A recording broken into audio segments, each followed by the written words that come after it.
Yes, good evening everyone. चलिए start करते हैं।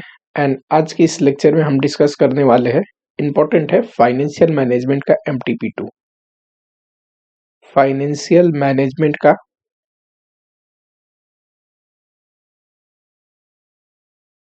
किस अटेम्प्ट का है ये MTP? तो Jan 25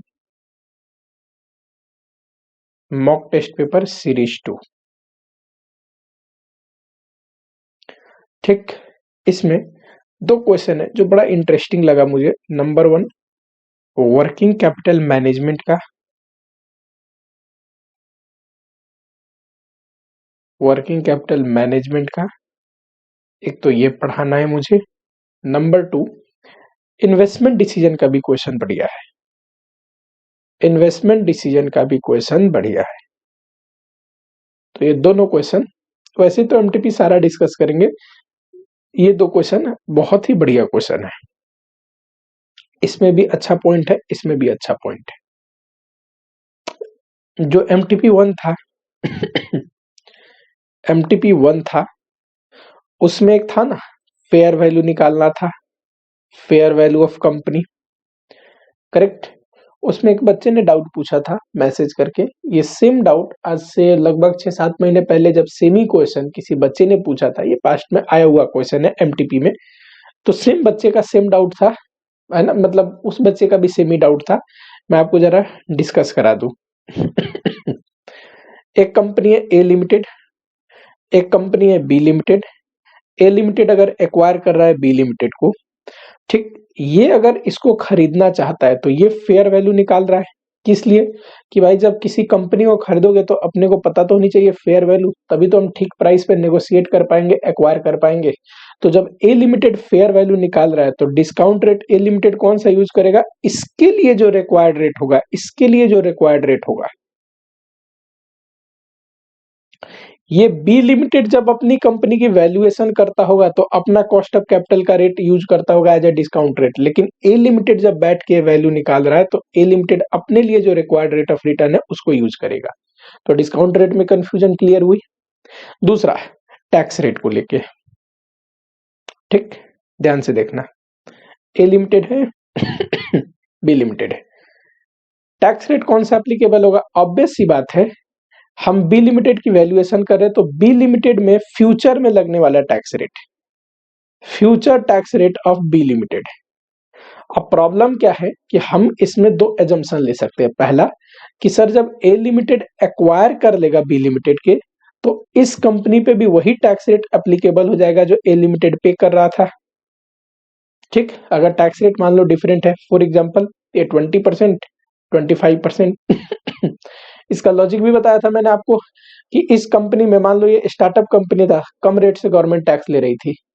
ठीक, स्टार्टअप की बेनिफिट तो तभी मिलेगी ना जब स्टार्टअप कंपनी के रूप में रहेगा। मान लो इसने किसी बड़ी कंपनी को सेल कर लिया। अब बताओ, ज्यादातर केसेज में अगर सस्ते रेट टैक्स रेट का बेनिफिट मिलता है तो एक सर्टेन कंडीशन से मिलता है। कंडीशन नहीं मीट होगा तो आपको नॉर्मल इस रेट से टैक्स पे करना पड़ेगा। हाँ, हमें B लिमिटेड पे ही फ्यूचर में लगने वाला टैक्स रेट यूज करना है, पर मैंने क्या माना था कि एक बार ये कंपनी एक्वायर कर लेगा A लिमिटेड तो A लिमिटेड का जो टैक्स रेट है वही अप्लाई होगा B लिमिटेड पर भी। अगर क्वेश्चन ऐसा बोल दे कि नहीं, एक्वायर करने के बाद भी B लिमिटेड का लोअर टैक्स बेनिफिट कंटिन्यू रहेगा, तो 100% ये नया जो इसका टैक्स रेट था 20%, उस रेट से हम निकालते कैश फ्लो आफ्टर टैक्स, इसमें कोई डाउट नहीं है। टैक्स रेट का एजम्पशन लेना पड़ेगा कि आफ्टर एक्विजिशन B लिमिटेड पे टैक्स रेट क्या रहेगा, जो इसका अपना लोअर टैक्स रेट है यही चलेगा या फिर एक्वायरर कंपनी का टैक्स रेट अप्लाई होगा।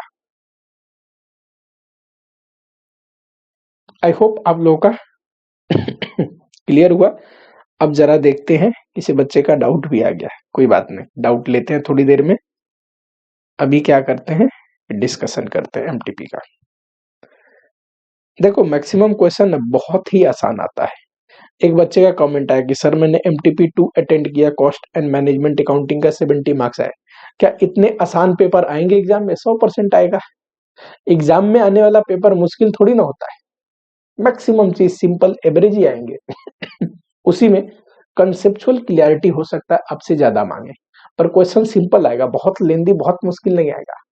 एक क्वेश्चन कभी आ जाता है कि थोड़ा मुश्किल और लेंदी आ गया, हर एक क्वेश्चन तो नहीं आएगा। तो डेफिनेटली जो आपको लग रहा है ना कि आपने 70 स्कोर करे, कोई डाउट वाली बात नहीं कि आप रियल पेपर में भी 70 या 70 प्लस लेके आ सकते हैं, प्रोवाइडेड कि जिस रिदम से आपने घर में बैठ के एमटीपी दिया है ना, ज्यादा हड़बड़ाओ मत, पैनिक मत करना, आराम से बैठ के लिखना। जब भी कंसेप्ट अप्लाई करो पूरे होशो हवास में करो। होता है एग्जाम प्रेशर में बच्चे गड़बड़ गड़बड़ लिख लेते हैं कि बच्चे को याद तो था, पर जब एग्जाम में सेम चीज को बैठ के लिखा तो थोड़ा पैनिक की वजह से मिस्टेक हो गई। ये सब अवॉइड करना, माइंड पे कंट्रोल रखो, स्टेबिलिटी के साथ लिखो। आप जो पढ़ रहे हो मोर देन सफिशिएंट है। चलो यहाँ पे कैपिटल स्ट्रक्चर दिया है एमएनपी लिमिटेड का। क्या है कैपिटल स्ट्रक्चर में? 9% debenture, 11% preference share, equity share capital, ये रहा total capital. Correct. There are some additional information, जरा एमसीक्यू में देखना पूछा क्या है। सबसे पहले cost of equity, cost of debt, cost of preference, weighted average cost using market value weight. Very good. Next, चलो ये तो अलग है, चार चीज तो इजीली बन जाएगा। डिवेंचर के लिए देखो, ये क्या है? ₹100 पर डिवेंचर, ये फेस वैल्यू है, रिडीमेबल एट पार, तो रिडीम्शन वैल्यू तो 100 ही हो जाएगा सर। 2% फ्लोटेशन कॉस्ट है, 10 ईयर मैच्योरिटी पीरियड है, एंड मार्केट प्राइस है 105। मार्केट प्राइस है बॉन्ड का या डिवेंचर का 105। मैंने आपको बताया था कि सबसे पहले इश्यू प्राइस पे ध्यान देंगे कॉस्ट ऑफ कैपिटल निकालने के लिए, क्योंकि नए डिवेंचर को आज इश्यू करे तो इस प्राइस पे इश्यू होगा। अगर इश्यू प्राइस ना दिया हो तो हम मार्केट प्राइस को लेते हैं। क्यों सर? इश्यू प्राइस अवेलेबल ना हो तो हम ये एज्यूम करते हैं कि आज के डेट में सिमिलर डिवेंचर इश्यू करने गए तो जिस प्राइस पे मार्केट में बिक रहा है उसी प्राइस पे बिकेगा। सर ये भी ना दिया हो तो, ये भी ना दिया हो तब फेस वैल्यू लेते हैं, और जो प्राइस लेते हैं फ्लोटेशन कॉस्ट उसी पे अप्लाई होता है। जिस प्राइस पे इशू होगा फ्लोटेशन कॉस्ट तो उसी पे निकालोगे ना। एक बार जैन 21 में इंस्टीट्यूट से मिस्टेक हो गया, इश्यू प्राइस था नहीं, करेक्ट, एंड मार्केट प्राइस ना लेके इंस्टीट्यूट ने फेस वैल्यू ले लिया। आई डोंट नो इसका लॉजिक क्या है, मुझे आज तक समझ में नहीं आया। मैं तो हमेशा से जब उस क्वेश्चन को क्लास में भी कराता हूं बोलता हूं उसको छोड़ो, मिस्टेक हो रखा है। ठीक, ऐसा बिल्कुल संभव है, ऐसा बिल्कुल संभव है कि रिडीम्शन वैल्यू से ज्यादा नेट प्रोसीड आ जाए। ठीक, ये कोई डाउट वाली बात नहीं है। कई बार कंपनी बड़ी होती है, हाइप में होती है, क्रेडिट वर्दीनेस होती है, तो उसका सिक्योरिटी ज्यादा प्रीमियम पे ट्रेड हो रहा होता है, इश्यू होता है तो प्रीमियम पे होता है। इसमें कौन सी बड़ी बात है?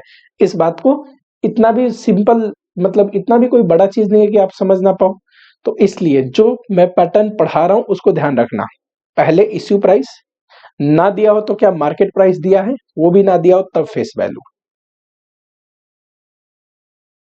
चलो निकल जाएगा केडीटी। क्या है फॉर्मूला? अप्रोक्सीमेशन मेथड का interest 1 minus T plus redeemable value minus net proceed divide by N whole divide by redeemable value plus net proceed divide by 2। Correct. बताओ 9% है, 100 रुपीज फेस वैल्यू है, 9 आएगा। 1 माइनस टी टैक्स रेट कहीं पे दिया है, tax rate 0.35 plus redeemable value 100 minus net proceed. बताओ जरा नेट प्रोसीड। सर अब लेंगे market price 105 minus flotation cost 2%,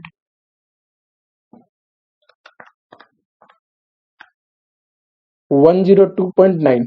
क्या सर रिडीमेबल वैल्यू से ज्यादा आ सकता है नेट प्रोसीड? बिल्कुल ज्यादा आ सकता है।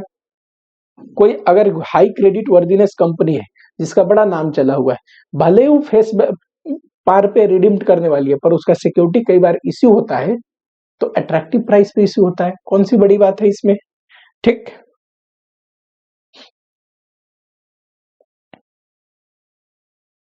अब इंस्टीट्यूट ने ना एक दो चीजों को ठीक कर दिया है, I am happy with this. Number 1 ये, इसमें बड़ी गड़बड़ी थी। नंबर 2, एक्सपेक्टेड डिविडेंड बोल के इंस्टीट्यूट डी0 ले लेता था, अब D1 ले रहा है, इसमें भी मैं खुश हूं। नंबर 3, अर्निंग पर शेयर सिर्फ लिखा हो, ठीक, इसमें पे आउट रेशियो लगाते हैं तो जो आता है वो डिविडेंड पर शेयर है। डिविडेंड पर शेयर को क्या मानेंगे? मैं हमेशा पढ़ाता था D0, लेकिन इंस्टीट्यूट कभी D0 कभी D1 मानता था। अब इंस्टीट्यूट ने ठीक किया है, सीधा D0 मानता है। ठीक, डिविडेंड पर शेयर दिया हो, हमेशा ये करेंट पीरियड का है, करेंट पीरियड का डिविडेंड D0 होता है। करेक्ट। चल निकाल लो, तो क्या निकाल नहीं लोगे? दूसरा, सिमिलरली प्रीफरेंस का देखो, 3% फ्लोटेशन कॉस्ट है, ये प्राइस है, 10 ईयर मैच्योरिटी पीरियड है। तो preference dividend plus redemption value minus net proceed, 106 minus 3%, 102.82 divide by N10, 100 plus 102.82 का एवरेज कर दो इंटू 100। चलो इक्विटी पे आओ। Equity share have 4 rupees flotation cost, market price है ये रहा 20, तो नेट प्रोसीड कितना हो जाएगा? Market price less flotation cost 20 rupees. Next year expected dividend, clearly इसको D1 बोलते हैं, और ग्रोथ रेट 5%। बताओ जरा के D1 divide by P0 plus G into 100, 15% आएगा। तीन चीज तो यही बोला है, कर लो टिक अप। ये बहुत आसान है, इसमें मेरे बताने लायक कुछ था ही नहीं। ये रो 15%, ये रहा सारा वैल्यू मैंने डाल दिया था, और ये रहा केपी का भी सारा वैल्यू डाल दिया था, इतना आना चाहिए। करेक्ट। फिर चौथे में वेटेड एवरेज निकालना है मार्केट वैल्यू वेट को लेकर। ये देखो डिबेंचर प्रीफरेंस इक्विटी आना जरा, डिबेंचर कितना था? 2,75,000, 2,75,000 divide by 100 into, divide by 100 किया तो फेस नंबर ऑफ डिबेंचर आ गया, इंटू अगर मार्केट प्राइस निकालना है तो 105 से इंटू कर दो, तो ये आ रहा 288,750। देखो चलो, सिमिलरली प्रीफरेंस शेयर का divide by 100 into 106, equity share का प्राइस 24 दे ही रखा है, ये आ गया मार्केट वैल्यू, वेट कॉस्ट है ही, वेटेड एवरेज निकल जाएगा। इसमें कोई रॉकेट साइंस नहीं था, वेरी इजी क्वेश्चन। चलो ये क्या दिया है? ये दिया है कि क्यों कैपिटल स्ट्रक्चर में cost of capital market value पे निकाले, क्योंकि market value current existing condition में कॉस्ट ऑफ कैपिटल बताता है। ठीक, और कुछ इसके बारे में डिटेल एक्सप्लेनेशन दिया है, पढ़ लेना, हमारे काम का था ही नहीं है। What will be the current price of MNC equity share, P0 पूछ रहा है, if K is 10%, expected dividend D1 is 2% and growth rate is 5%। आपको पता है P0 का फॉर्मूला होता है D1 divide by KE minus G, उसी फार्मूले को तोड़ मरोड़ करके, ये गॉर्डन मॉडल से आया हुआ फार्मूला है, डाल लो बस, और क्या जो भी आएगा। देखो यहाँ पे D1 divide by KE minus G आ गया। नेक्स्ट नेक्स्ट है लिवरेज चैप्टर से पूछा हुआ, बहुत ही आसान क्वेश्चन। क्या बोलता है? EBIT, इसको PBIT भी लिख सकता हूं, बिल्कुल लिख सकते हो सर, माइनस इसमें से इंटरेस्ट होता है तो PBT आता है। ये दिया है 3 लाख, तो ऑब्वियस सी बात है 1 लाख इंटरेस्ट होगा। पूछा क्या है? डिग्री ऑफ फाइनेंशियल लिवरेज नहीं पूछा है, इनमें से कौन सा स्टेटमेंट करेक्ट है? 1 2 3 बताओ। फाइनेंशियल लिवरेज का डिग्री ऑफ फाइनेंशियल लिवरेज कैसे निकलता है? बोलो फटाफट से। Sir PBIT divide by PBT,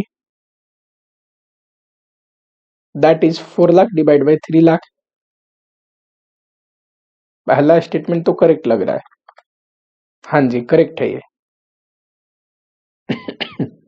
interest coverage ratio 3, interest coverage ratio, interest किससे पे होता है? PBIT से, PBIT के बाद इंटरेस्ट घटता है।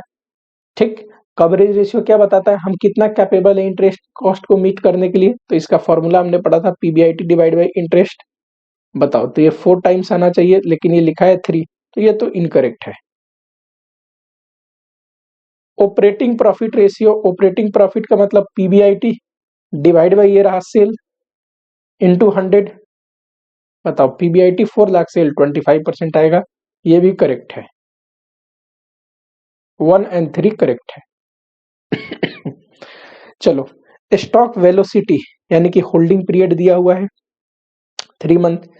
स्टॉक होल्डिंग पीरियड कैसे निकलता है? Average inventory divide by cost of goods sold into month में ना 12, यही है, इज इक्वल टू 3 दे रखा है। यानी कि cost of goods sold sir अगर मुझे पता हो तो एवरेज इन्वेंट्री आ जाएगा। हाँ जी, कॉस्ट ऑफ गुड्स सोल्ड बताइए। सेल्स दिया है 6 लाख और ग्रॉस प्रॉफिट दिया है 20%। सेल्स का 20% जीपी है तो cost of goods sold sale का 80%।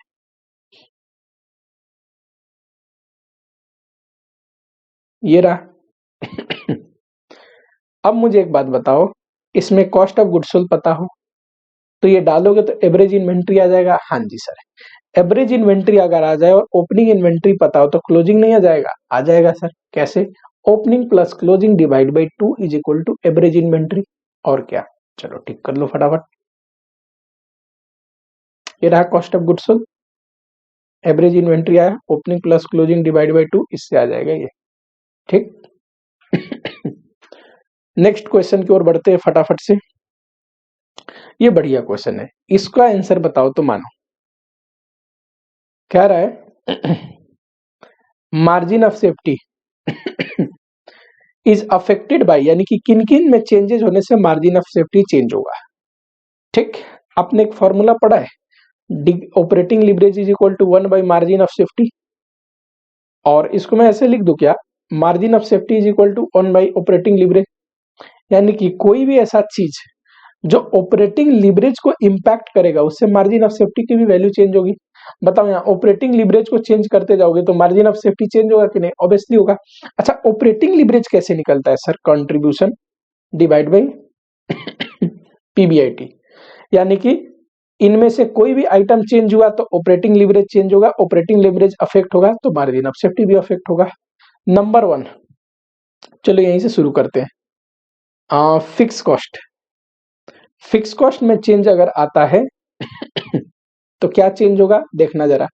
कंट्रीब्यूशन में से फिक्स कॉस्ट घटता है तो पीबीआईटी आता है, करेक्ट। फिक्स कॉस्ट में चेंज आया तो पीबीआईटी चेंज हो जाएगा। मान लो ये 1 लाख था और ये 20,000 था तो ये 80,000 आ रहा था कि नहीं? अगर फिक्स कॉस्ट को मैं चेंज कर दूं, ये 1 लाख ही है, फिक्स कॉस्ट हो गया 50,000 तो पीबीआईटी में चेंज आ गया। पीबीआईटी में चेंज आया कि नहीं बताओ फटाफट से। सर आ गया चेंज, यानी कि एक वेरिएबल चेंज होते ही ऑपरेटिंग लिवरेज चेंज होगा और ये भी चेंज होगा, तो ये तो है सर।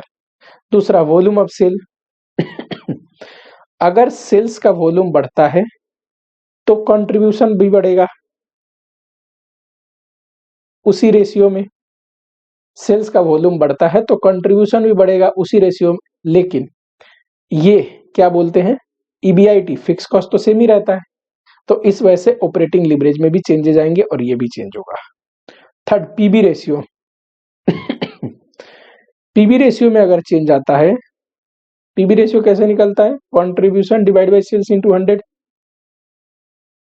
पीबी रेशियो में चेंज आने की वजह से कंट्रीब्यूशन इंक्रीज होता है। अगर पीबी रेशियो इंक्रीज हुआ तो, पीबी रेशियो कम हुआ तो कंट्रीब्यूशन डिक्रीज होता है। तो कंट्रीब्यूशन में चेंज आने से ऑपरेटिंग लिवरेज इंपैक्ट होगा, ऑपरेटिंग लिवरेज इंपैक्ट हुआ तो मार्जिन ऑफ सेफ्टी भी इंपैक्ट होगा।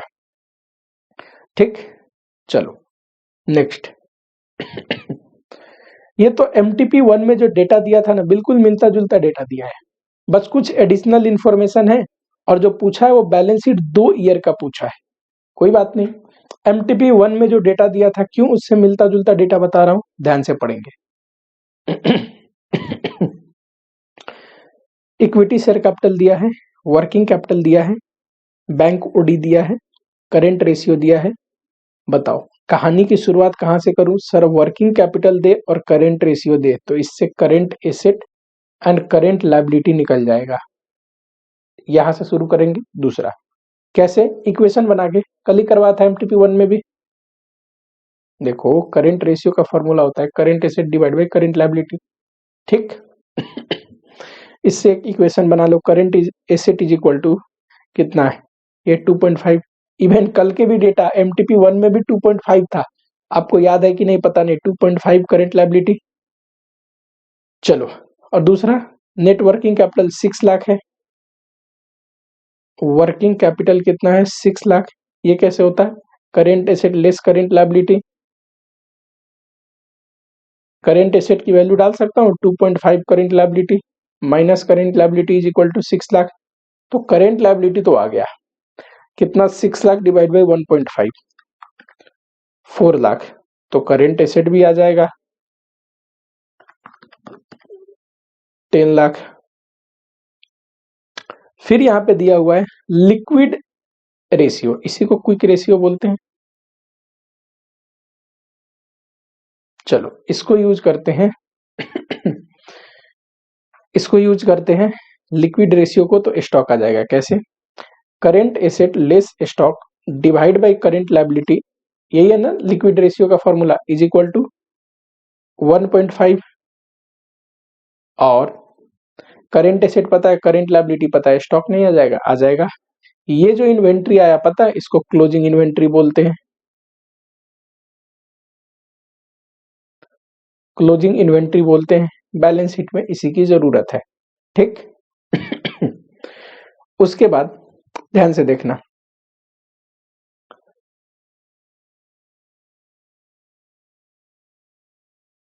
कहाँ गया, हाँ ये रहा, कॉस्ट ऑफ सेल आपको दिया है, डेटर वेलोसिटी दिया है, यानी कि सेल्स पता हो तो डेटर निकल जाएगा, ग्रॉस प्रॉफिट, नेट प्रॉफिट। उसके बाद स्टॉक टर्नओवर दिया है based on cost of sale, ठीक है। स्टॉक टर्नओवर की फॉर्मूला है वैसे cost of goods sold divide by average inventory, लेकिन यहाँ क्या बोल रहा है, based on cost of sale. तो अगर cost of sale divide by average inventory में करूं, करेक्ट, तो यहाँ पे कॉस्ट ऑफ सेल ऑलरेडी दे रखा है, ठीक, तो आ जाएगा, इतना टिक कर लो फटाफट से। ये रहा करेंट एसेट करेंट लायबिलिटी, फिर इससे स्टॉक आ जाएगा, ठीक। सेल्स, सेल्स सीधा निकल जाएगा, ये देखो ग्रॉस प्रॉफिट इतना 80% है, वैसे कॉस्ट ऑफ गुड्स सोल्ड से आता है, GP plus cost of goods sold is equal to sale. यहाँ कॉस्ट ऑफ सेल दे रखा है, तो यहाँ पे एज्यूम कर लेते हैं कि कॉस्ट ऑफ सेल और कॉस्ट ऑफ गुड्स सोल्ड बराबर ही है, there is no selling expense, उतना डिटेल दिया भी नहीं है। ठीक, अगर ये 20% है तो obviously cost of goods sold 80% होगा, तो दिस डिवाइड बाय 80% इंटू 100, तो सेल्स आ जाएगा, सेल से डेटा आ जाएगा। नेट प्रॉफिट भी दे रखा है 15% ऑफ सेल, तो इससे नेट प्रॉफिट आ जाएगा, ठीक। पता है आपको रिजर्व एंड सरप्लस जो आता है, यहां देखना, there was also free reserve brought from earlier year, यानी कि पीछे से भी रिजर्व आ रहा है, तो रिजर्व एंड सरप्लस में करंट ईयर का तो प्रॉफिट होगा ही, बचा हुआ जो प्रॉफिट है वो एक्यूमुलेटेड रिजर्व है जो पीछे से आ रहा है। ठीक, कह रहा है करेंट एसेट में 3 चीजें है, stock, debtor and cash. Obviously stock तो निकल गया है, डेटर भी निकल गया, डेटर वेलोसिटी पीरियड से, बचा हुआ जो करेंट एसेट है वो कैश है, ठीक। Current liability except bank OD treated as a creditor. अब करेंट लायबिलिटी तो निकला हुआ है, बैंक ओडी इतना है, तो बचा हुआ करेंट लायबिलिटी 3 लाख का क्या है, तो कह रहा है क्रेडिटर है। करेंट एसेट आ गया, करेंट लायबिलिटी आ गया, करेक्ट। अब फिक्स एसेट और इक्विटी शेयर रिजर्व पे आते हैं, उसके लिए ये दे रखा है, देखो जरा, proprietary ratio, net fix asset divide bye proprietary fund बोल रहा है, proprietary ratio,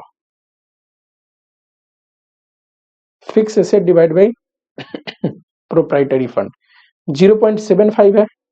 fix asset divide bye, पता है प्रोप्राइटरी फंड को fix asset plus working capital भी लिख सकता हूं, कल भी बताया था ये आपको, ठीक। यहाँ पे कैपिटल इंप्लॉयड इतना ही है प्रोप्राइटरी रेशियो के बराबर, क्योंकि there is no long term loans, and capital employed is equal to fix asset plus working capital. बताओ 0.75 is equal to fix asset divide by fix asset plus working capital, तो अपने को पता है ना 6 लाख, इससे फिक्स एसेट आ जाएगा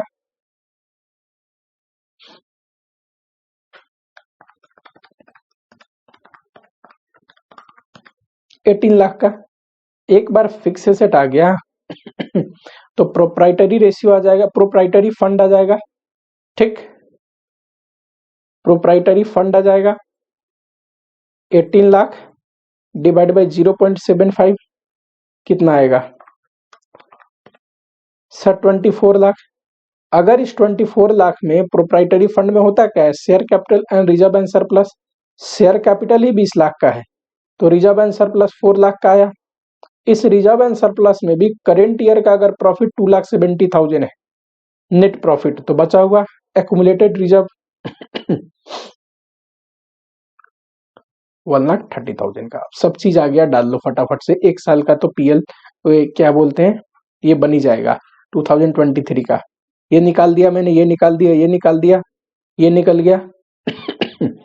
current asset आया ही था जिसमें दो चीज निकाल लिया था, बैलेंस ये रह गया, करंट लायबिलिटी ये रहा। ठीक, नेक्स्ट ईयर पे आओ जरा। नेक्स्ट ईयर कहता है सेल 20% से बढ़ जाएगा, कोई बात नहीं, बढ़ा देंगे।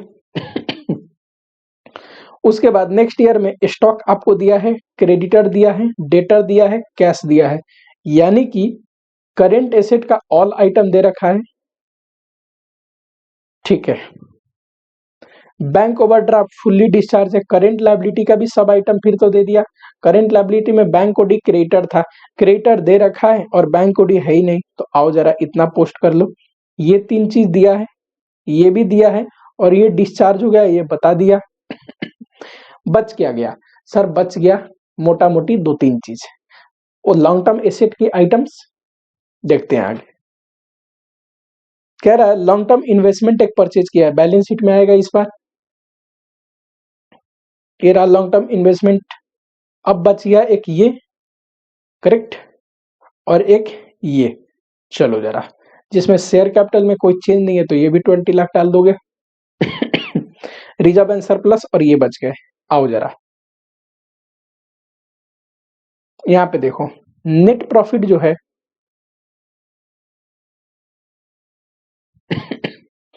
कह रहा है percentage of gross profit gone from 20 to 25% and net profit.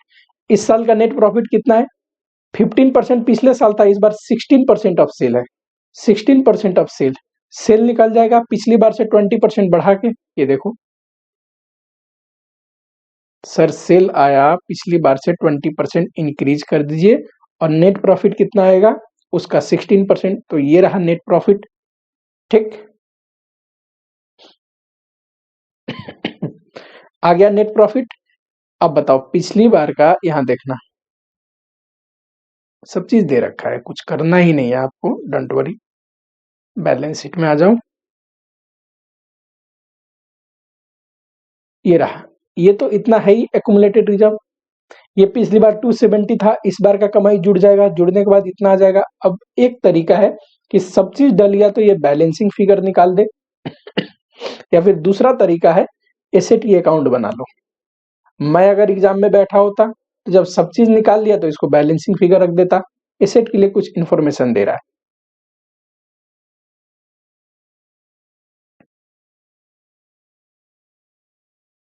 A portion of asset was very old, book value था 1,80,000, डिस्पोजा फॉर 90,000। बताओ 1,80,000 का था, 90,000 में बिका, यानी कि 90,000 क्या है? लॉस। ठीक, एसेट अकाउंट अगर बनाओगे तो इधर तो लिखोगे बैंक 90,000, लिखोगे पीएल, लॉस हो गया 90,000, करेक्ट। कह रहा है no depreciation to be provided on this item, इस पे कोई भी डेप्शन नहीं चार्ज करेंगे। सर ऐसा कैसे हो सकता है? हो सकता है साल के शुरुआत में कोई बिग चीज बिक गई हो तो डेप्शन थोड़ी नहीं चार्ज होगा। नहीं चार्ज होगा। अब बताओ सर, यहाँ पे 18 लाख था वैल्यू, जिसमें से इतने का बिक गया, इस साल का कुछ डेप्शन होगा।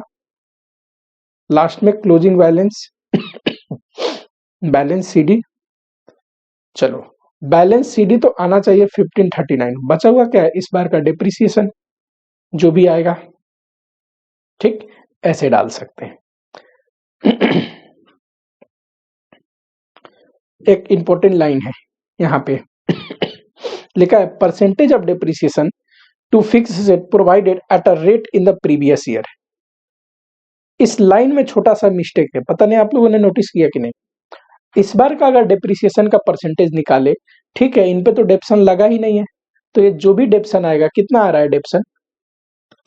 18 लाख माइनस 1,80,000 माइनस 50,39,000, ये रहा 81,000। ये पता है किस पे डेप्शन लगा होगा? सर ये तो बिक गए थे, और आप बता रहे हो डेप्रिसिएशन चार्ज ही नहीं है, तो मान लेते हैं साल के शुरुआत में ही बिके होंगे। अब बताओ 18 लाख के एसेट में से 180 बिक गया, 16,20,000 पे डिप्सन लगा है, कितना 81,000, क्या रेट बनता है?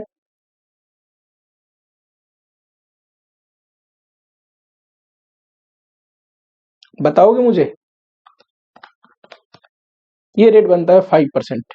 इस साल डिप्सन लगा है 5% के रेट से, लेकिन ये कह रहा है कि ये डिप्सन रेट उतना ही है जितना पिछले साल लगा था। क्या पिछले साल भी 5% के रेट से डिप्सन लगा था? बताएंगे जरा। सर देखते हैं, इंफॉर्मेशन ये कह रहा है expense include depreciation of 90,000। Sir पिछले साल 2023 में 90,000 का डेप्रिसिएशन लगा था। साल के अंत में एसेट 18 लाख का है, 90,000 डेप्सन चार्ज हुआ था, तो साल के स्टार्टिंग में 18,90,000 का एसेट होगा। ये तो इन्होंने भी दिखा रखा है यहाँ पे, देखो। अब डेप्सन का रेट निकालना हो पिछले साल का, पता है डेप्रिसिएशन चार्ज किस पे हुआ है? इस वैल्यू पे, तो इससे रेट निकालते हैं ना। 90,000 डिवाइड बाई 18,90,000 इंटू 100, ये 4.76 आ रहा है। तो क्या डेप्रिसिएशन का रेट सेम है? बिल्कुल नहीं। हम इस रेट के चक्कर में नहीं पड़ेंगे, हम लोग तो क्लोजिंग बैलेंस डालेंगे, बैलेंसिंग फिगर, और बैलेंस आएगा डेप्सन। हाँ सर, इस बार का रेट ऑफ डेप्सन 5% है, ये तो ये ठीक लिख रहे हैं। कहां पे लिखा है? ये रहा 5%, लेकिन प्रीवियस ईयर का रेट 5% नहीं था। तो सर 5% लिख कैसे रहे प्रीवियस ईयर का? इन्होंने क्लोजिंग बैलेंस पे ही निकाल दिया। बताओ 90,000 को 18 लाख से डिवाइड करोगे तब आता है 5%। अब ऐसा हो सकता है क्या इस साल ओपनिंग बैलेंस पे डेप्रिसिएशन निकाल रहे हो? हमेशा रेट तो बिफोर डेप्रिसिएशन वाले अमाउंट पे निकालोगे ना। पिछली बार क्लोजिंग बैलेंस पे निकाले थे, नहीं। मैच करने के चक्कर में कंसेप्चुअल मिस्टेक नहीं करते, जो है सो है। ठीक, इस नॉलेज के बिना भी बन जाएगा ये क्वेश्चन, कोई दिक्कत नहीं। चलो,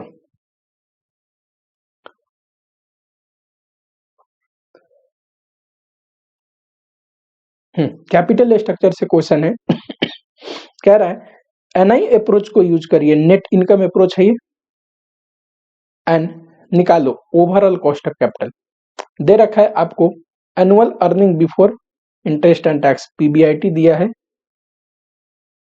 3 लाख। ठीक, and company has 10 lakh of debt, 10%। ठीक है, कैपिटलाइजेशन क्या है? 12.5%।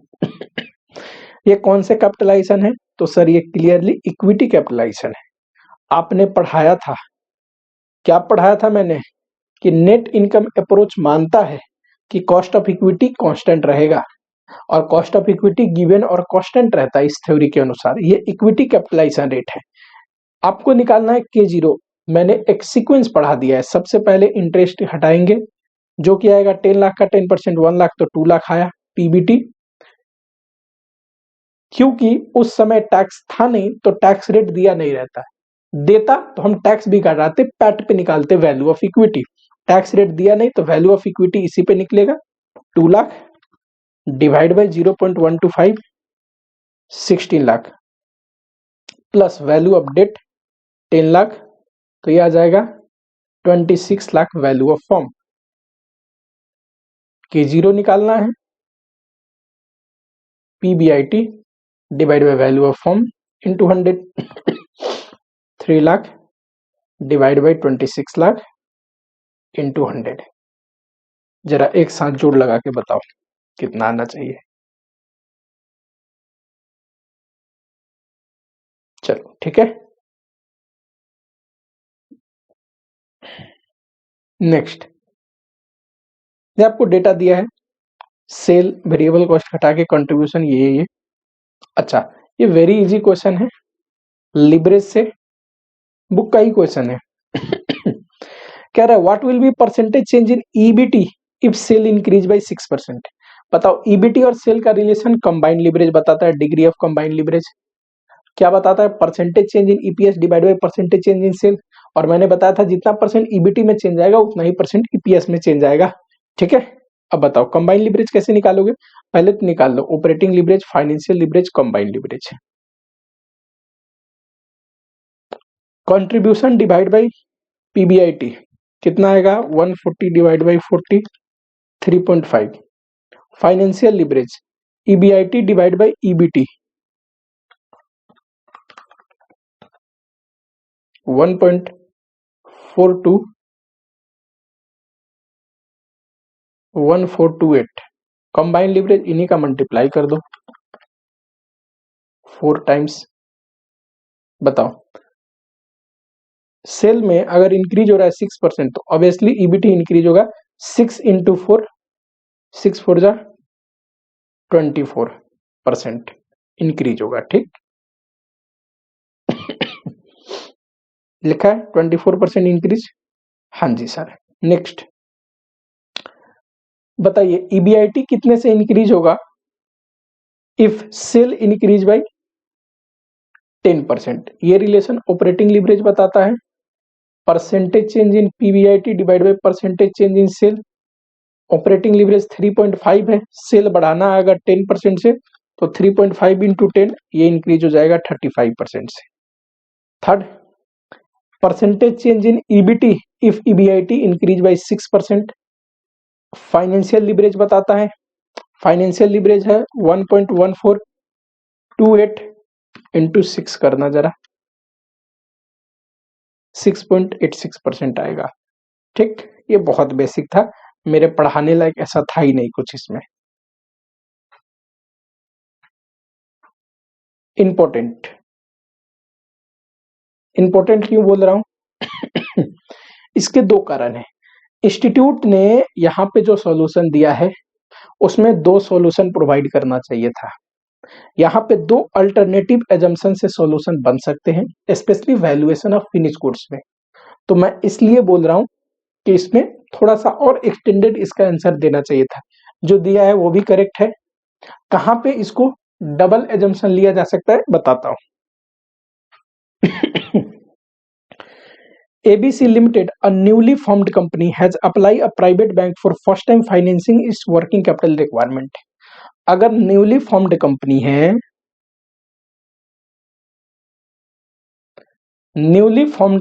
है, तो आपको पता होना चाहिए इसमें ओपनिंग स्टॉक होता है नील, चाहे वो रॉ मटेरियल का हो। नया कंपनी है तो स्टॉक तो इन्वेंट्री कुछ होगा नहीं। ठीक WIP का हो या फिनिश गुड्स का हो। लेकिन इस साल अगर प्रोडक्शन हुआ है तो क्लोजिंग स्टॉक कुछ होगा, ये इंफॉर्मेशन हमें देगा। इंपॉर्टेंट बात यह है कि होल्डिंग पीरियड जो निकलता है वो रॉ मटेरियल कंज्यूम पे निकलता है। ठीक तो जब average inventory of raw material निकालते हैं होल्डिंग पीरियड को यूज करके तो रॉ मटेरियल कंज्यूम्ड यूज करते हैं। लेकिन जब क्रेडिटर के लिए क्रेडिटर पेमेंट पीरियड यूज करते हैं एवरेज क्रेडिटर निकालने के लिए तो वहां पे क्रेडिट परचेज यूज करना होता है। और इस केस में consumed is not equal to purchase. हमें परचेज निकालना है raw material consumed plus closing stock minus opening होता है, ओपनिंग तो नील, तो raw material consumed plus closing stock add करके रॉ मटेरियल परचेज हमें निकालना पड़ता है, उस पे आता है क्रेडिटर 1 नंबर है। ठीक चलो इंपॉर्टेंट लाइन अब फिर शुरू हो रहा है। Estimated level of activity unit completed unit of production is this much. ये बहुत इंपॉर्टेंट लाइन है। क्या बोल रहा है कि ये क्या है, ये फिनिश गुड्स का प्रोडक्शन यूनिट है। प्रोडक्शन यूनिट जितने भी खर्चे लगते हैं ना वो यूनिट प्रोड्यूस पे लगते हैं। ठीक अगर ये फिनिश गुड्स का सोल्ड यूनिट होता तो हम फिनिश गुड्स का प्रोडक्शन यूनिट निकालते इसमें क्लोजिंग स्टॉक यूनिट जोड़ के, पर ये ऑलरेडी प्रोडक्शन यूनिट दिया है। ठीक फिनिश गुड्स का है, कंप्लीटेड यूनिट का है, यानी कि सर कोई रॉ मटेरियल का प्रोडक्शन यूनिट रह गया है, रॉ मटेरियल का क्लोजिंग WIP रह गया है, तो उसमें जो खर्चा लगा है वो अलग से हमें लेना पड़ेगा कॉस्ट शीट में। ये सिर्फ फिनिश गुड्स में लगे हुए खर्चे के बारे में बात कर रहा है। ठीक इतना यूनिट प्रोड्यूस हुआ है, तो ये ध्यान रखेंगे। दूसरा रॉ मटेरियल दिया है, लेबर दिया है, ओवरहेड दिया है, ओवरहेड में 10 डिप्रिसिएशन है। जब हम कैश कॉस्ट बेसिस पे यूज करते हैं तो डिप्रिसिएशन को एलिमिनेट करते हैं। डिप्रिसिएशन हमें फाइनेंस करना नहीं पड़ता, it's a non cash expense. ठीक सेलिंग प्राइस दिया है, ये कौन सा सेलिंग प्राइस है, नॉर्मल सेलिंग प्राइस, यानी कि सारे नॉर्मल खर्चे को ध्यान में रख के तय किया हुआ। ठीक बेस्ड ऑन टोटल कॉस्ट। जब हम सेलिंग प्राइस तय करते हैं रियल में कॉस्ट में, ठीक, तो टोटल कॉस्ट को ध्यान में रख के सेलिंग प्राइस तय करते हैं कि कैश कॉस्ट को ध्यान में रख के, टोटल कॉस्ट को ध्यान में रख के। वो तो वर्किंग कैपिटल निकाल रहे हैं कितना लगेगा, तो कैश कॉस्ट को ध्यान में रखते हैं। ये तो नॉर्मल सेलिंग प्राइस है, तो it is based on a total cost को ध्यान में रख के निकाला गया होता है। याद रहेगा क्या? छोटी छोटी बात की बहुत इंपॉर्टेंस होती है। जीपी रेशियो दिया है 30%, कैश कॉस्ट पे है ये, ठीक, ध्यान रखना इस बात को, कैश कॉस्ट पे। नेट प्रॉफिट है 25% टोटल कॉस्ट पे। रॉ मटेरियल 30 डे कंजम्पशन, ये इन्वेंट्री, अब एवरेज इन्वेंट्री की बात कर रहा है रॉ मटेरियल का। WIP 30% of finish goods production. अच्छा सर, फिनिश गुड्स इतना प्रोडक्शन है तो इसका 30% कितना होगा? तो WIP में कितने यूनिट फंसे हैं? 9360। क्या WIP पूरा कंप्लीटेड यूनिट है? नहीं। तो पूरा मटेरियल लेबर ओवरहेड का खर्चा तो नहीं लगा होता है, ये आपने पढ़ा ही होगा। हाँ जी सर। WIP में मटेरियल कंज्यूम्ड हुआ है 90%। और relevant conversion cost, what do you mean by conversion cost? Labour and overhead, ठीक। लेबर जब काम कर रहा है, मटेरियल लग चुका है, WIP थोड़ा बन गया है, तो ओवरहेड का भी तो खर्चा उस पर चार्ज हुआ होगा। उतना बनाने टाइम जो ओवरहेड के खर्चे हैं उसके हिस्से के वो भी तो होंगे। तो लेबर एंड ओवरहेड मिला के 60% है। लेकिन हमारी कंपनी की पॉलिसी है कि हम WIP को प्राइम कॉस्ट पे वैल्यू करते हैं। क्या WIP में सिर्फ प्राइम कॉस्ट इंक्लूड है? WIP को बनाने के लिए सिर्फ मटेरियल और लेबर लगा होगा? नॉट, नहीं, ओवरहेड का भी खर्चा लगता है। लेकिन सर फिर प्राइम कॉस्ट में क्यों वैल्यू कर रहे हैं? ये कंपनी की पॉलिसी है बच्चे, बोल रहा है कि प्राइम कॉस्ट पे वैल्यू होता होगा तो करेंगे। और क्या, रियल में ओवरहेड का खर्चा लगा होगा, ठीक। चलो, फिनिश गुड्स कह रहा है 2500 यूनिट है, और ये तो दिया है आपको निकालने के लिए, कोई दिक्कत वाली बात नहीं। याद रखेंगे, credit allowed by supplier, credit purchase पे निकालना है, और इस केस में क्रेडिट परचेज आपको निकालना पड़ेगा। कैश बैलेंस भी दिया है, जो भी आएगा नेट वर्किंग कैपिटल उसका 15% सेफ्टी मार्जिन भी जोड़ना है, फिर आ जाएगा टोटल वर्किंग कैपिटल,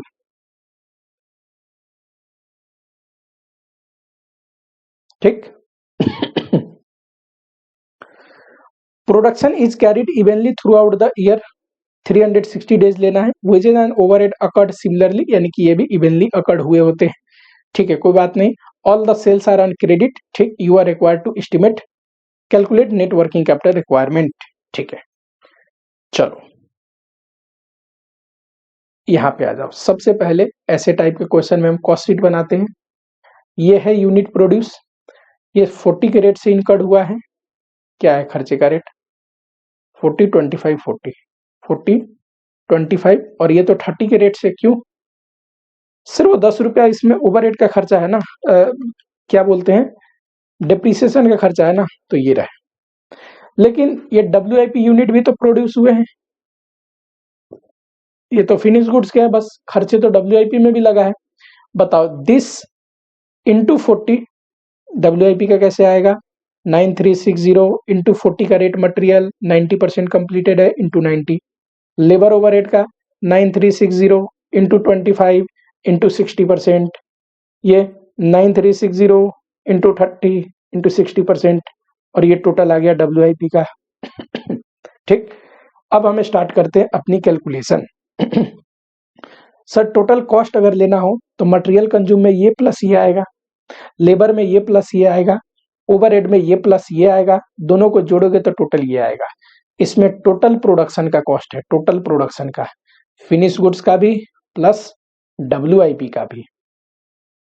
जितना यूनिट, जितना प्रोडक्शन हुआ होता है उतने यूनिट का कॉस्ट होता है ये, तो ये रहा, ठीक। उसके बाद ओपनिंग WIP कुछ नहीं होगा, न्यूली फॉर्म्ड कंपनी था। क्लोजिंग WIP हमें वैल्यू किस पे करनी है? क्लियरली बोल रहा है प्राइम कॉस्ट पे। प्राइम कॉस्ट में क्या आता है? सिर्फ सर ये आएगा मटेरियल एंड लेबर, ओवरहेड का खर्चा नहीं आएगा, दोनों को जोड़ो, ये आया, ये आया cost of production, correct.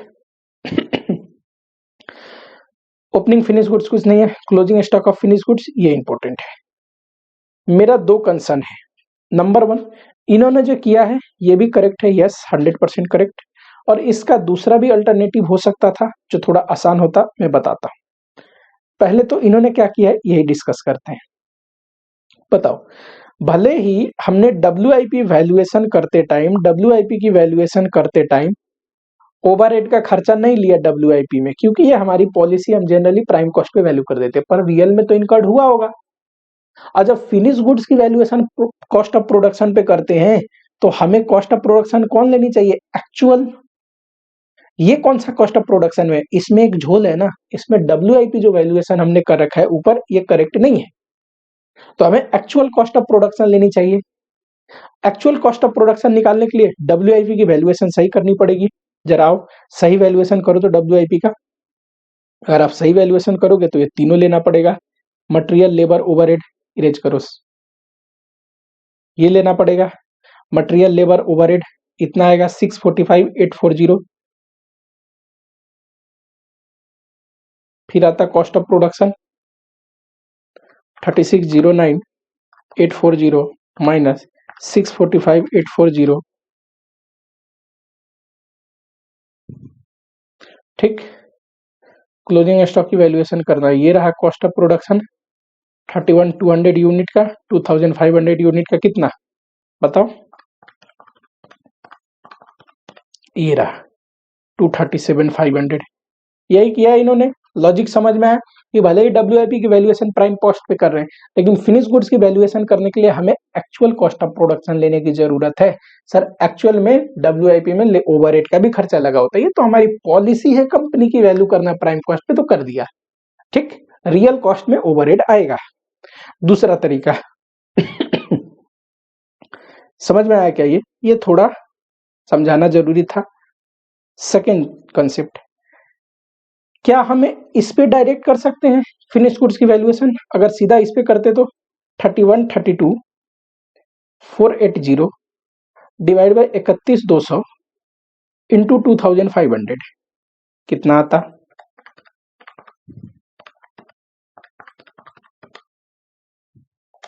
31,32,480 divide by 31,200, 100.4 आ रहा है पर यूनिट, तो ये आता 2,51,000। सर क्या ये करेक्ट होता? मैं अगर चेक करने वाला होता तो बोलता 100% ये भी करेक्ट होता। पूछो क्यों? पहले वाले का लॉजिक तो आपको दे दिया जो इंस्टीट्यूट ने यूज किया है। सुनना जरा, अगर हमारी पॉलिसी है ये कि प्राइम कॉस्ट को भाई डब्ल्यूआईपी को भाई साहब प्राइम कॉस्ट पे वैल्यू करते हैं, कोई बात नहीं, तो ये जो कॉस्ट ऑफ प्रोडक्शन आया है हम इसी पे फिनिश गुड्स को वैल्यू कर देते।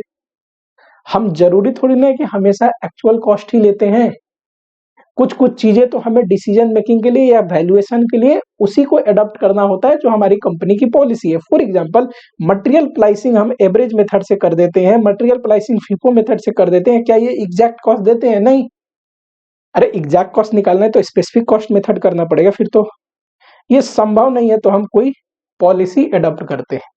क्या पॉलिसी जो एडॉप्ट कर रहे हैं ये एकदम 100% ट्रू कॉस्ट देता होगा? नहीं, 100% ट्रू कॉस्ट नहीं देता, उसके लिए तो स्पेसिफिक कॉस्ट मेथड यूज करना पड़ता है।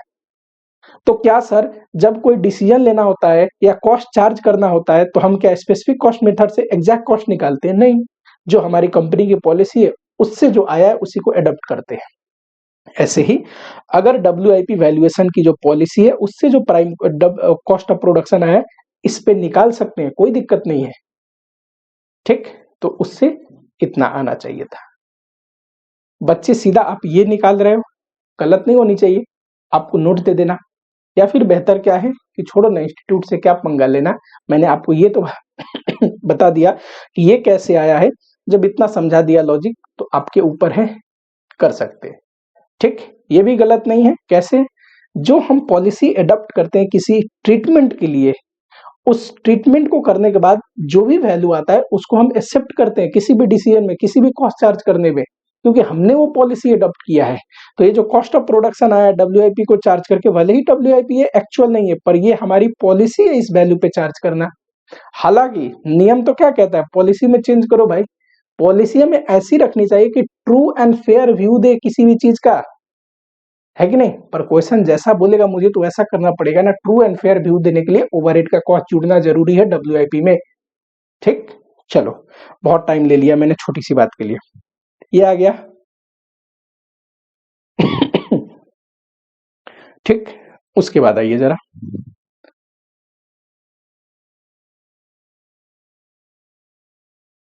यहां देखो नेट प्रॉफिट दिया था कहीं पे 25% on cost.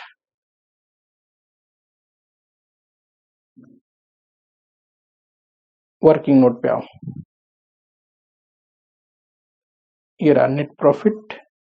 Just a minute, 25% on cost है, जो कि सेल प्राइस का, सेल वैल्यू का 20% होगा। देखना जरा, ये है sales unit, total production unit less closing stock unit sales unit into 150, इसका 20%, तो यह आया net profit.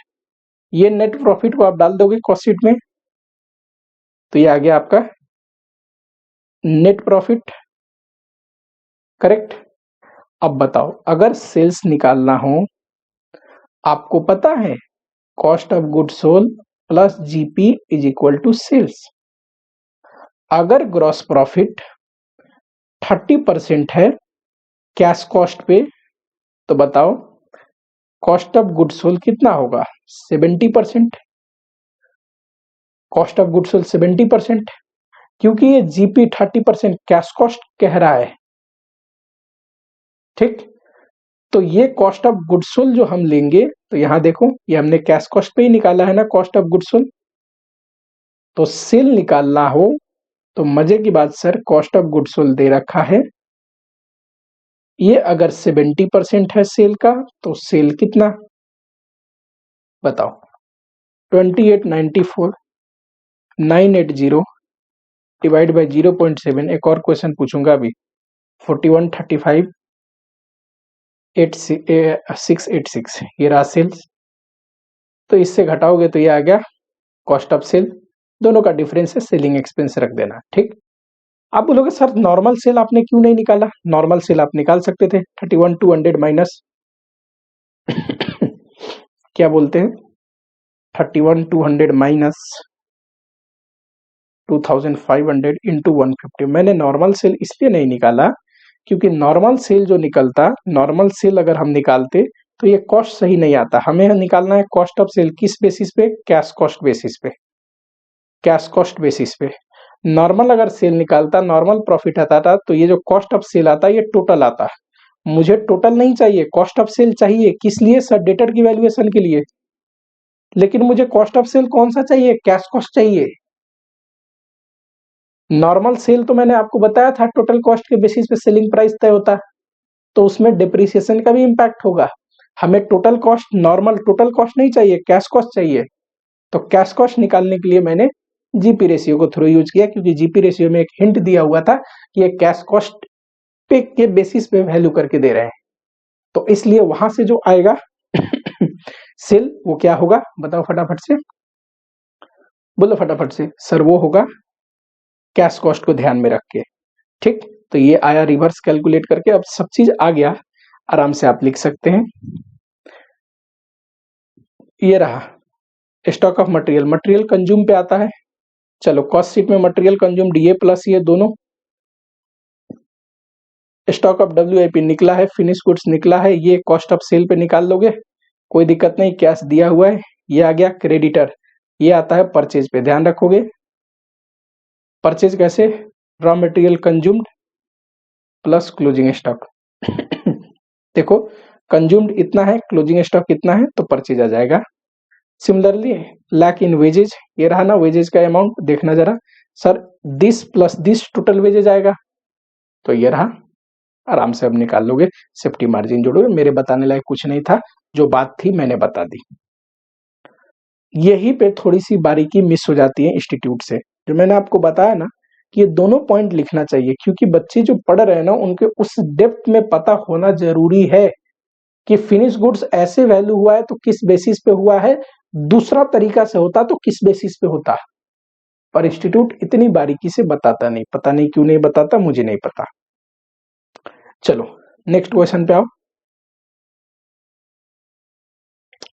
Intrinsic value of share price निकालिए using Gordon model, Walter model. Very good. Dividend decision से क्वेश्चन है, पूछ रहा है P0 निकालो दो तरीके से, गॉर्डन हाँ जी, गॉर्डन क्या बोलता था, कांस्टेंट ग्रोथ मॉडल है, D1 divide by K minus G. दूसरा Walter Walter model, D plus E minus D into R divide by K whole divide by K, यही है कि नहीं। चलो, यहां तो नॉर्मल डिविडेंड पर शेयर चाहिए मुझे, अर्निंग पर शेयर चाहिए, ये क्या है, रिटर्न ऑन इक्विटी या IRR, ROI जो भी नाम से दे सकता है, के। पर यहाँ पे मुझे D1 भी चाहिए, D1 के लिए चाहिए ग्रोथ, D01 प्लस जी होता है, और यहाँ तो जी चाहिए ही, तो जी भी चाहिए। बताओ जी ग्रोथ रेट कैसे निकलता है sir, retention ratio into ROE। ROE तो यहाँ पे पता है ना अपने को, रिटेंशन रेशियो चाहिए। चलो जरा कहानी को पढ़ते हैं। ROE दिया है 15%, capitalisation rate of a company, equity capitalisation rate है 20%, बुक वैल्यू पर शेयर दे रखा है 125, ठीक है। और मजे की बात यहाँ देखो, company has a policy to retain, retention ratio दे रखा है 65%, तो पे आउट कितना होगा 35%। पे आउट तो चाहिए ना डिविडेंड पर शेयर निकालने के लिए। एक बात बताओ, मैंने एक चीज पढ़ाई थी आपको, ROE is equal to EPS divide by book value per share into 100। आप बोलोगे सर ये कैसे पढ़ा था, पढ़ाने से पहले लॉजिक भी बताया था, याद करो जरा। Sir PAT divide by net worth होता है इंटू 100, रिटर्न ऑन इक्विटी का फॉर्मूला, करेक्ट। मैंने बोला था ऊपर नीचे दोनों नंबर ऑफ शेयर से डिवाइड कर दोगे तो क्या आएगा, PAT divide by number of share EPS, net worth divide by number of share book value per share into 100।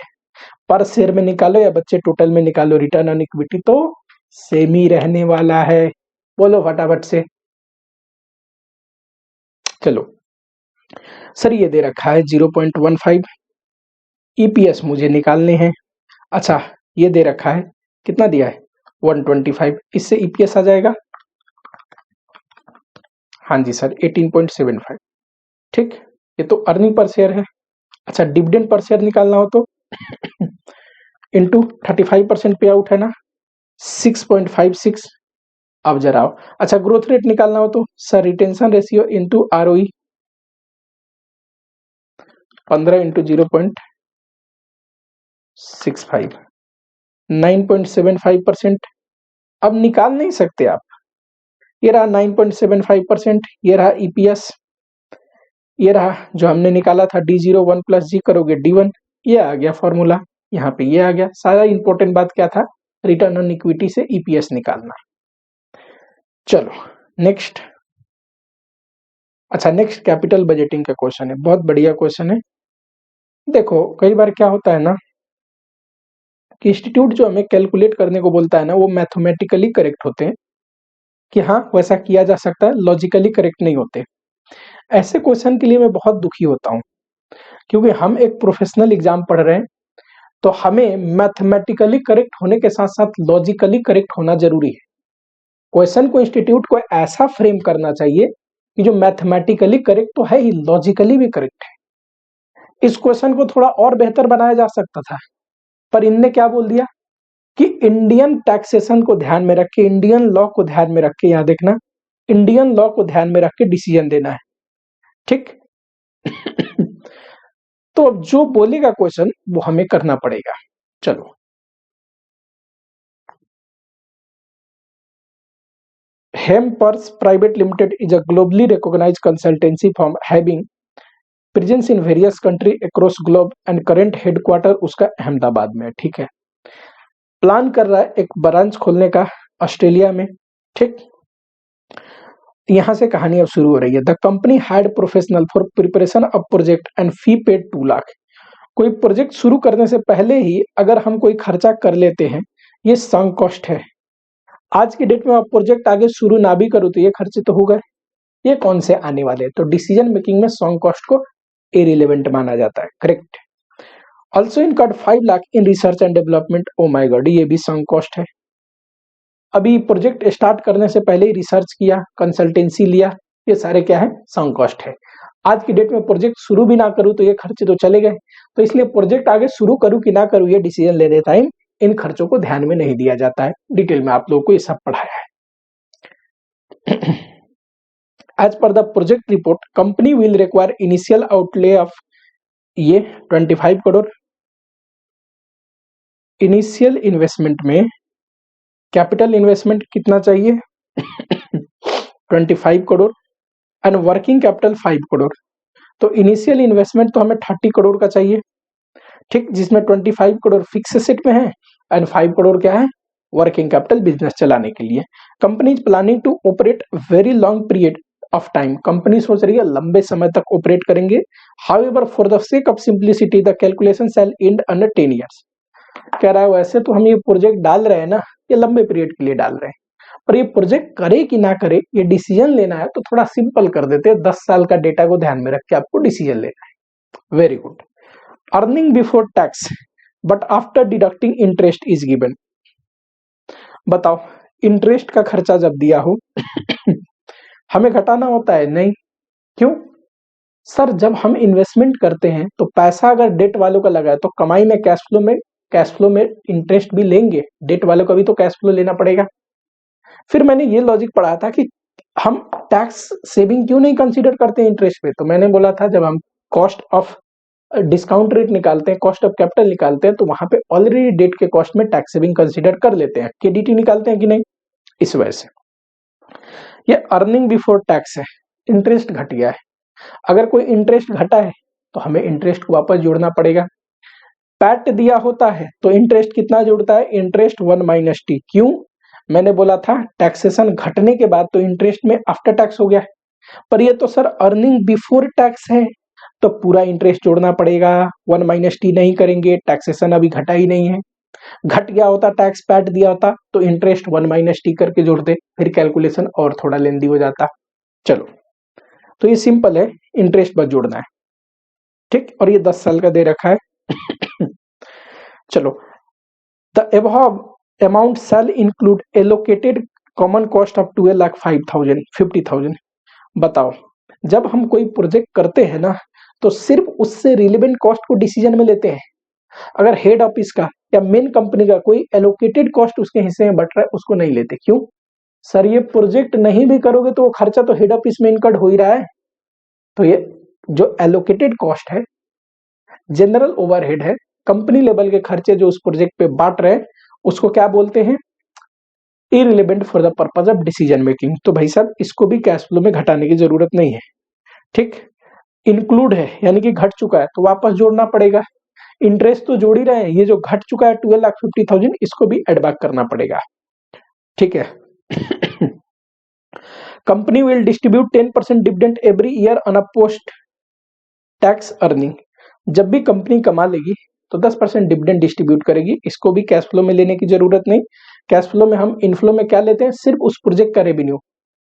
खर्चे में क्या लेते हैं, सिर्फ उस प्रोजेक्ट के लिए करे गए खर्च, ठीक। Company intend to borrow 3 crore.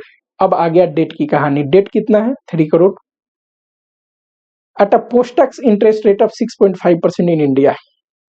Interest कितना है, 6.5%, लेकिन पोस्ट टैक्स है। तो सर जब हम इंटरेस्ट ऐड करते हैं तो आपने बताया क्योंकि अर्निंग बिफोर टैक्स है, पी पैट नहीं है, तो इंटरेस्ट कौन सा ऐड करेंगे, बिफोर टैक्स वाला। तो कोई टैक्सेशन अगर इसमें घटा है तो बिफोर टैक्स करेंगे फिर इंटरेस्ट ऐड करेंगे। पता है सर बिफोर टैक्स कैसे निकलेगा, इंटरेस्ट आफ्टर टैक्स निकलता है 1 माइनस टी करके, तो बिफोर टैक्स निकलता है केडी निकालना हो बिफोर टैक्स तो केडीटी 1 माइनस टी, सॉरी डिवाइड में 1 माइनस टी। जब हम आफ्टर टैक्स को डिवाइड करेंगे तो बिफोर टैक्स हो जाता है। कोई बात नहीं, देखते हैं क्या टैक्स रेट है। As per the tax treaty between India and Australia, tax agreement जो होता है कि कौन सा कंट्री कितना टैक्स कलेक्ट करेगा उससे, first 3 year is a tax free हम जो प्रोजेक्ट लगा रहे हैं ना पहला 3 साल तो टैक्स फ्री है। From 4th year 75% corporate tax to be paid in India where its headquarter is and balance in other nation. 4th year से क्या होगा, 75% टैक्स इंडिया में पे होगा और बैलेंस यानी कि 25% टैक्स कहां पे होगा, फॉरेन में, यानी कि हमारे केस में ऑस्ट्रेलिया है। Tax corporate tax applicable 30%, however tax on capital gain to be paid at 50%। अगर कोई एसेट सोल्ड होता है उस पर कैपिटल गेन लगता है तो टैक्स 15% के रेट से देना पड़ेगा। ठीक, ओनली इन हेडक्वार्टर, ठीक है, हेडक्वार्टर कंट्री में।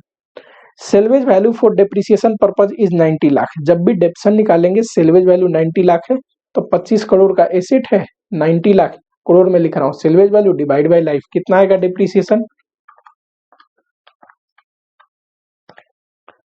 2.410।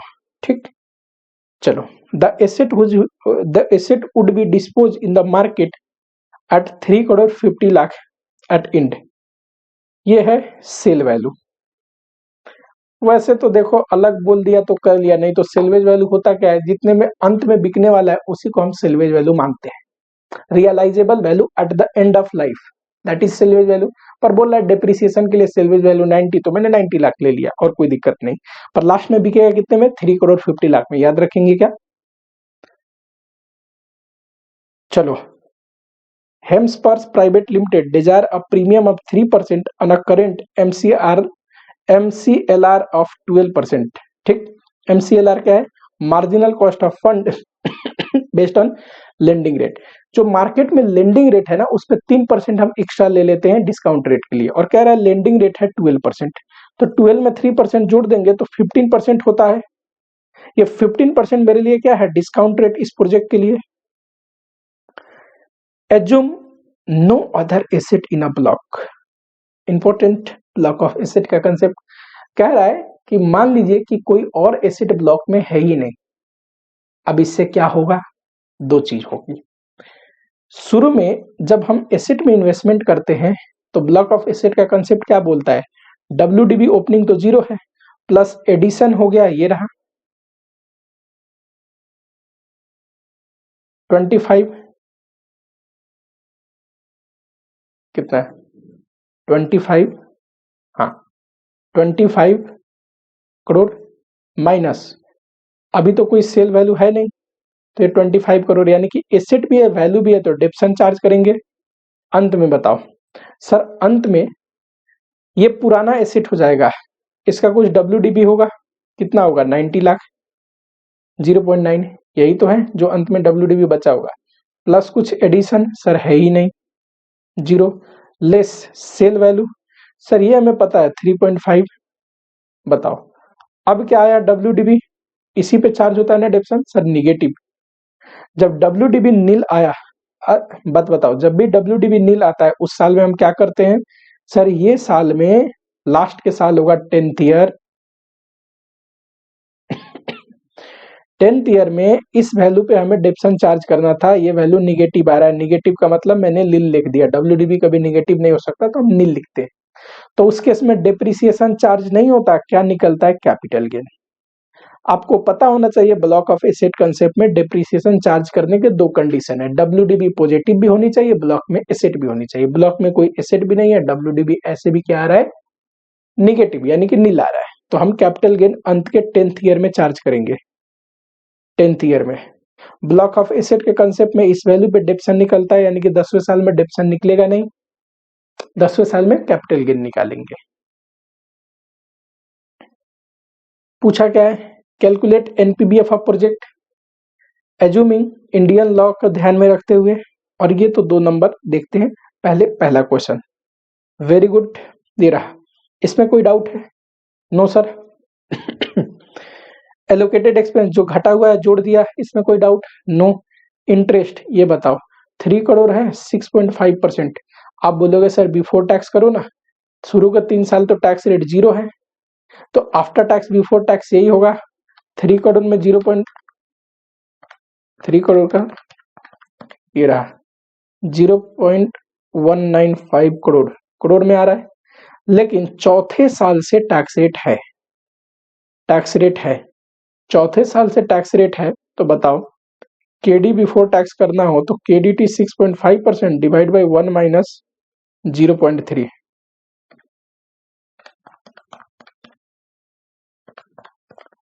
ये आ गया 9.29%, ये हो गया बिफोर टैक्स। इससे इंटरेस्ट निकालो, 3 करोड़ इंटू 9.29%,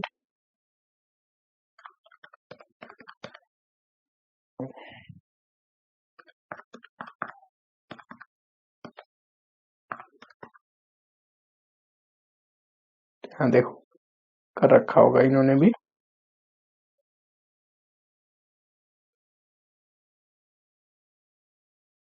अच्छा, एक चीज हमने ध्यान नहीं दिया ना, हमें सिर्फ इंडियन लॉ को ध्यान देना है, और इंडिया में हमें टैक्स कितना देना है, सिर्फ 75%। तो 30% का 75% कितना होता है, 30% टैक्स लगता है ना, 22.5। अब बताओ अगर यहाँ पे 22.5 करते हैं, कहाँ गया, कहाँ कैलकुलेट कर रहा था मैं, यहाँ कैलकुलेट कर रहा था, यहाँ पे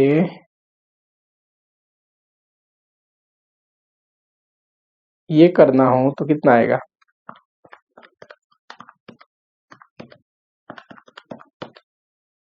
8.39%। इससे अगर 3 करोड़ पे निकालोगे इंटरेस्ट,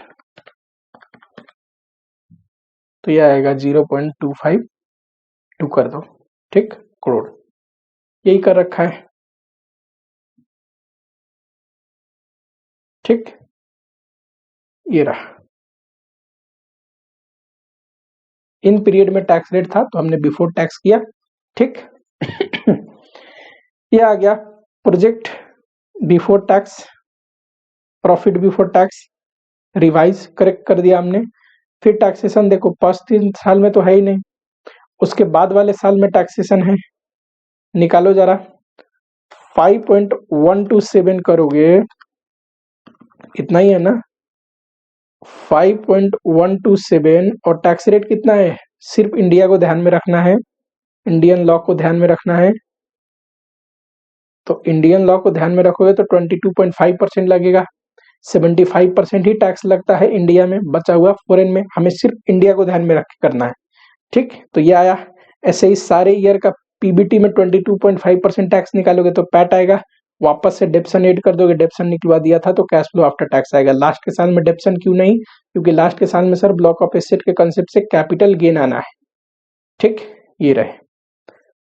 चलो अब जब हम इनका प्रेजेंट वैल्यू करेंगे तो कैश फ्लो का present value, release of working capital का present value, post tax salvage value का present value. Post tax salvage value कैसे निकलेगा ये मैं आपको बता देता हूं, ध्यान रखो, ठीक। ये आया प्रेजेंट वैल्यू, ये इनिशियल इन्वेस्टमेंट इतना था, तो ये एनपीवी। अब आते हैं पोस्ट टैक्स सेल्वेज वैल्यू, ये देखो,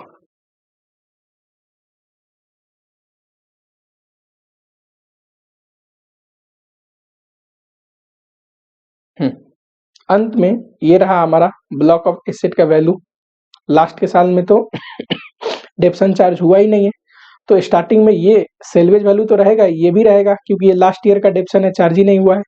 9 साल का घटा दोगे अगर 25 करोड़ में से 0.241 इंटू 9 करके, तो अंत में इतना ही आएगा, 3.31, ठीक। ये कहने का मतलब है एडिशन कुछ है नहीं, ये रहा सेल वैल्यू।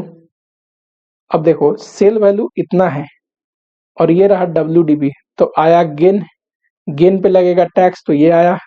अब cash flow post tax salvage value कैसे आता है sir, salvage value less tax payable, ये रहा। अब इसको ले लो कैश फ्लो में, ये रहा, तो आ जाएगा। सेकंड में क्या पूछा था, if the company wish to recoup its investment within 3.5 year, यानी कि इन्वेस्टमेंट रिकवर करना चाहता है 3.5 ईयर में, यानी कि पेबैक पीरियड चाहिए इसको 3.5 years. State any 2 measures that a company shall take, कौन सा 2 चीज है जो कंपनी ध्यान देगी तो पेबैक पीरियड इतने पे आ जाएगा। अभी देख ले पेबैक पीरियड कितना है, कैश फ्लो अपने को पता ही है हर एक साल का, तो पेबैक पीरियड निकाल लो। पेबैक पीरियड इन्होंने निकाला, इतना आया, आप निकाल लेना। Payback period initial investment 30 crore है, कैश फ्लो अपने को पता ही है, 4 साल में रिकवर नहीं हुआ है, 5वें साल में हुआ है, इतना आया। हमें पेबैक पीरियड को घटाना है इतने पे लेके आना है। बताओ पेबैक पीरियड को, इनिशियल इन्वेस्टमेंट तो सेम रहेगा, हमें कैश फ्लो को इंक्रीज करना पड़ेगा पेबैक पीरियड को कम करने के लिए। कैश फ्लो कैसे बढ़ेगा, सेल को बढ़ाइए। कैश फ्लो कैसे बढ़ेगा, ऑपरेटिंग कॉस्ट जो होते हैं वेरिएबल कॉस्ट कुछ खर्चे उनको घटाइए। कैश फ्लो कैसे बढ़ेगा, लीवरेज का यूज करिए बढ़िया से। लीवरेज मतलब फिक्स कॉस्ट जो है वो तो उतना ही लगेगा, फिक्स कॉस्ट कांस्टेंट रहता है, तो हमें यूज कोशिश करनी चाहिए फिक्स कॉस्ट को ध्यान में रख के कि इतने ही फिक्स कॉस्ट में मैक्सिमम से मैक्सिमम क्या जनरेट हो, रेवेन्यू जनरेट हो। ठीक, ये सारी चीज को ध्यान देंगे तो automatically cash flow after tax बढ़ेगा और हमारा पे बैक पीरियड रिड्यूस होके 3.5 पे आ सकता है। ये वही चीजें लिखी हुई हैं। चलो, बहुत डिस्कशन हुआ, मिलता हूं आप लोगों से नेक्स्ट लेक्चर में। वीडियो पसंद आई तो जरा लाइक कर देना, कोई डाउट हो कमेंट कर देना। ठीक, चलिए, कैसा लगा आप लोगों को, आरटीपी दिया था नहीं दिया था, लिखो जरा। और जिन जिन बच्चों ने आरटीपी दिया था जरा ये लिखो कि कितने मार्क्स आप लोगों ने ऑब्टेन करे। ठीक, मिलता हूं आप लोगों से नेक्स्ट वीडियो में। कोई टॉपिक से रिलेटेड डाउट, नंबर है मेरा आप लोगों के पास, इस नंबर पे टेलीग्राम पे मैसेज कर सकते हैं। किसी भी टॉपिक से रिलेटेड डाउट हो, क्वेश्चन हो, मैं हमेशा रिक्वेस्ट करता हूँ क्वेश्चन हो तो फोटो खींच के भेज दिया करो, आसान हो जाता है। कोई बोलता है बच्चा सर स्टडी मैट का क्वेश्चन नंबर 13 का पॉइंट ये, अब उसके लिए तो मुझे स्टडी मैट का क्वेश्चन नंबर 13 कौन सा है ये देखना पड़ेगा। हमारे बुक में वो क्वेश्चन अलग सीक्वेंस में अरेंज है, टॉपिक वाइज क्वेश्चन है, स्टडी मैट में अलग सीक्वेंस में अरेंज होता है। तो आप कोशिश करो कि सीधा फोटो खींच के भेज दो, इससे आसान हो जाती है। ठीक, टाइम ज्यादा वेस्ट नहीं करते हैं। मिलता हूं आप लोगों से नेक्स्ट लेक्चर में। टिल पढ़ाई करते रहो, अभी एग्जामिनेशन बहुत पास में है and definitely you all are going to score very good marks. घबराने की जरूरत नहीं, बहुत बढ़िया मार्क्स आने वाला है आप सबका। ठीक, चलो।